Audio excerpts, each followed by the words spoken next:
2월 7일 월요일 새벽 예배를 하나님 앞에 드리도록 하겠습니다. 먼저 사도신경으로 신앙 고백드립니다.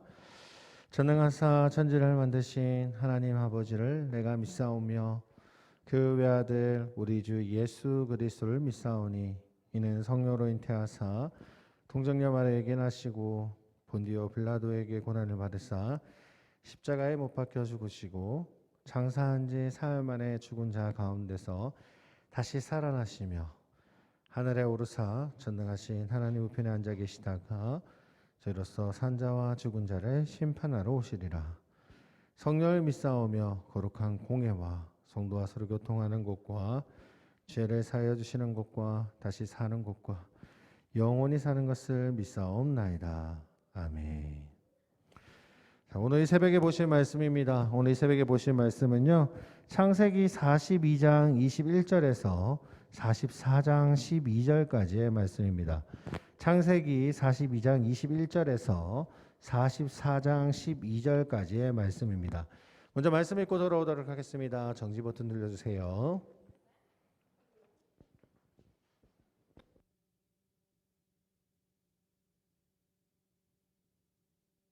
말씀 다 읽으셨으면 오늘 본문 말씀 보도록 하겠습니다. 오늘 본문 말씀은 창세기 43장 1절에서 6절까지의 말씀입니다. 창세기 43장 1절에서 6절 말씀 제가 봉독해 드리도록 하겠습니다. 그 땅에 기근이 심하고 그들이 애굽에서 가져온 곡식을 다 먹음에 그 아버지가 그들에게 이르되 다시 가서 우리를 위하여 양식을 조금 사오라.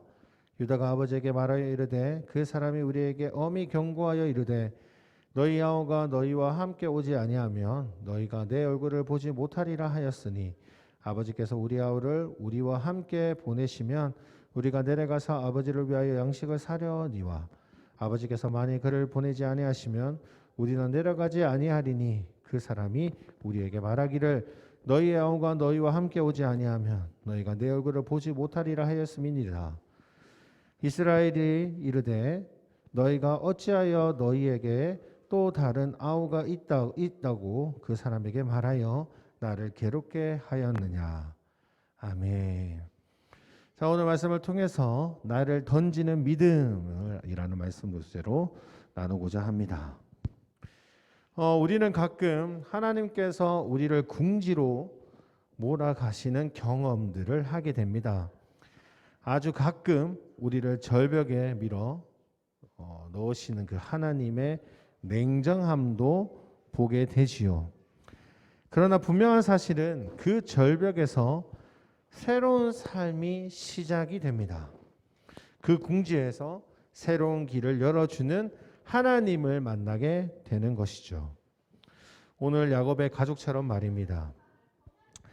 야곱은 가장 사랑하는 아들 요셉을 잃게 됐습니다.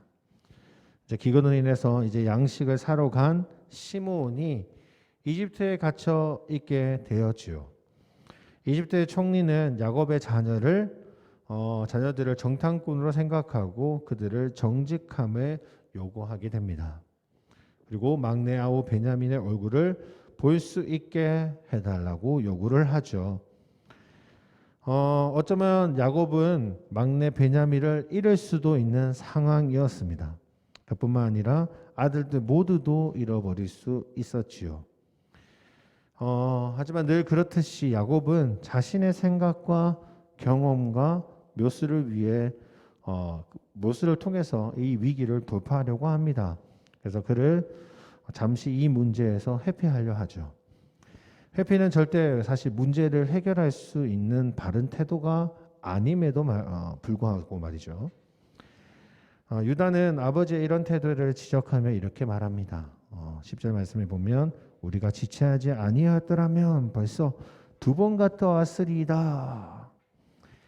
야곱이 잠시 덮어두고 회피했던 그 문제가 다시 그 앞에 서 있게 됩니다. 2절에서 보면 가족들이 먹을 양식이 거의 떨어져 있는 상황이 연출되어 있죠. 결국 야곱은요, 아들들을 다시 이집트로 보내야만 했습니다. 잠시 회피했던 그 문제를 언제나 다시 발생할 수 있을 것임을 야곱이 모르지는 않았을 겁니다. 모르지는 않았지만 자기가 사랑하는 라헬의 아들이었던 요셉과 베냐민, 그중에 또 요셉은 잃어버렸다, 죽었다라고 생각하고 있었기 때문에 베냐민만큼은 어떻게든 지키고 싶은 그 야곱의 마음이 보이기는 합니다. 하지만 그것이 문제를 해결할 수 있는 건 아니죠. 유다는요 결코 이 문제를 해결하지 않고는 갈 수 없음을 분명하게 야곱에게 이야기를 합니다. 이집트 총리 앞에서 우리가 정직함을 드러내야 한다. 그래야지 얼굴을 보여주겠다라고 이야기를 했기 때문입니다. 그래서 그는 베냐민이 함께 동행할 것을 야곱에게 요구를 하죠. 유다는 자신이 베냐민이 담보가 되기를 자처합니다. 내가 만약에 베냐민을 잡는다고 하면 내가 대신 잡히겠다라고 이야기하면서까지 아버지에게 요구를 합니다. 만약에 베냐민이 불상사가 생긴다면 그 모든 죄를 자신의 죄로 돌리겠다라고 이야기할 정도로 유다는 강력하게 이야기하죠. 아마 여기에서 아마 유다의 좀 리더십을 좀 살펴볼 수 있는 상황이 아닐까 생각해 봅니다. 어쨌든 야곱은 결단해야 할 때에 결단하지 못하는 경우들 참 많이 보죠. 그래서 늘 궁지에 몰리는 삶을 살았던 것이 바로 야곱입니다. 결국 어쨌든 유다가 그렇게 이야기를 했기 때문에 이제는 야곱도 더 이상 말릴 수가 없습니다. 그래서 유다에게 축복하면서 이제 보내게 되죠. 이 궁지에 몰린 야곱은 유다의 설득 앞에서 이제 스스로의 결단을 내리게 됩니다. 그리고 베냐민을 보내기로 하고 야곱은 늘 그랬듯 자신이 할 수 있는 것들을 계획합니다. 총리의 마음을 얻을 수 있는 가나안 땅에 특산물을 보내기도 하고 자신이 열심히 준비해서 그 마음을 좀 돌릴 수 있게 특산물을 준비해서 보내기도 하고 돈도 전에 치러야 했던 그 양식값을 다시 돌려보냈기 때문에 그까지 포함해서 갑절로 이제 준비해서 보내죠. 자, 이제 궁지에 몰린 야곱은 드디어 이 문제에서 이제 하나님께 내어드리는 모습을 보이게 됩니다. 이제 더 이상 자신의 생각으로 할 수 없음을 이제 깨닫게 된 그 야곱은요. 이제 14절에 보면 이렇게 이야기하죠. 전능하신 하나님께서 그 사람 앞에서 너희에게 은혜를 베푸사 그 사람으로 너희 다른 형제와 베냐민을 돌려보내게 하시기를 원하노라. 내가 자식을 잃게 되면 이르리로다. 아멘. 이제 야곱은 더 이상 자신이 할 수 있는 것이 없음을 깨닫고 하나님 앞에 무릎 꿇고 하나님께 구하게 됩니다. 그들을 다시 보호해 주시고 다시 인도해 달라고 은혜를 베풀어 달라고 하나님께 구하죠. 하나님께서 아마 야곱에게 원했던 모습이 아닐까라는 생각을 해봅니다. 아마 이런 모습을 보면서 우리가 조금 더 이해할 수 하나님의 마음을 좀 더 이해할 수 있지 않을까요? 하나님이 우리를 궁지로 몰고 가시는 이유가 그냥 우리를 절벽 위에 막 앞에 놓여 있을 때 우리를 떨어뜨려 버리고 내밀어 버리려고 하시는 것이 아니라 끝까지 우리가 하나님 앞에 나아가지 않는 모습들을 통해서 어떻게든 우리의 방법으로 우리의 생각으로 모든 문제를 해결하려고 하는 그런 모습 속에서 하나님이 정말 원하시는 것은 그런 모습이 아니라는 거죠. 물론 최선을 다해서 노력은 필요합니다. 하지만 그 전에 꼭 필요한 것이 무엇이냐? 먼저 하나님께 구함이 필요하다는 겁니다. 우리 인생에서 하나님이 몰아넣으시는 이유는요 한 가지입니다. 하나님 앞에 무릎 꿇기를 원하시는 것입니다. 하나님 앞에 맡기는 것, 하나님이 함께 해주시기를 고백하는 것. 하나님은 우리를 그렇게 하시기를 원하신다라는 사실을 오늘 야곱을 통해서 보게 되는 거죠. 나를 던질 수 있는 믿음, 나를 내던지고 오래지 하나님 앞에 구하는 그 믿음, 그 믿음으로 살아가는 자가 되기를 언제나 우리에게 원하신다라는 겁니다. 가장 중요한 것은요, 우리의 전 삶들을 하나님께 맡기는 겁니다. 우리가 예수님을 향해 주님을 부르는 이유가 주님이 됐다, 주님이다라고 하는 이유는 나의 인생 모든 것들의 주인이 되는 분이 바로 예수님이고 하나님이다라는 고백이 담겨져 있는 단어이죠. 교회에서만이 아니라 우리의 삶 속에서도 그러기를 원합니다. 사랑하는 성도님, 우리가 너무나도 힘든 상황 속에 놓여 있다라는 것은요, 하나님 앞에 무릎 꿇을 때가 되었다라는 사실임을 우리가 깨닫기를 원합니다. 우리의 인생의 모든 것을 하나님이 주관하시죠. 하나님의 계획하시고 하나님이 인도하십니다.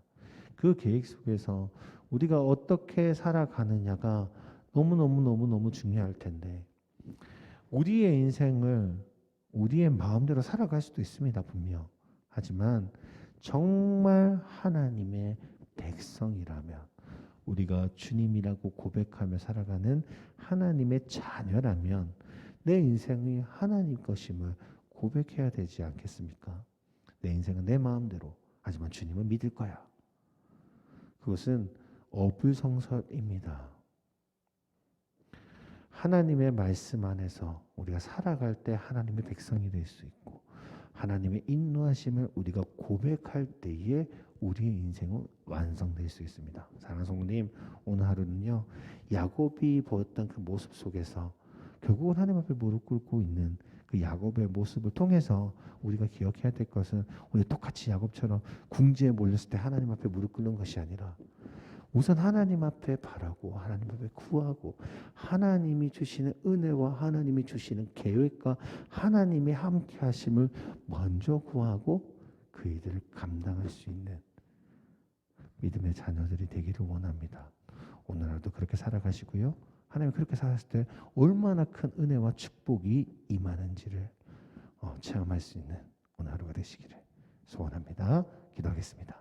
하나님 아버지 감사합니다. 언제나 함께 하시는 주님, 오늘 야곱을 통해서 모습을 살펴봅니다. 우리는 연약합니다. 언제나 넘어질 수밖에 없는 존재입니다. 하지만 하나님이 함께 하신다면 그 어떤 것도 두렵지 않은 것임을 압니다. 우리의 인생 모든 것을 하나님 앞에 맡길 수 있는 자녀가 될 수 있게 주님이 인도하여 주시고 하나님을 바라보며 하나님이 주시는 은혜를 사모하며 또 하나님이 주시는 모든 하루하루를 하나님이 함께 하시는 삶 속에서 깨달을 수 있는 우리 믿음의 백성들이 될 수 있도록 믿음의 자녀들이 될 수 있도록 주님 인도하여 주시옵소서. 오늘 하루도 주님 앞에 맡기며 나아갑니다. 예수 그리스도로 기도드립니다. 아멘.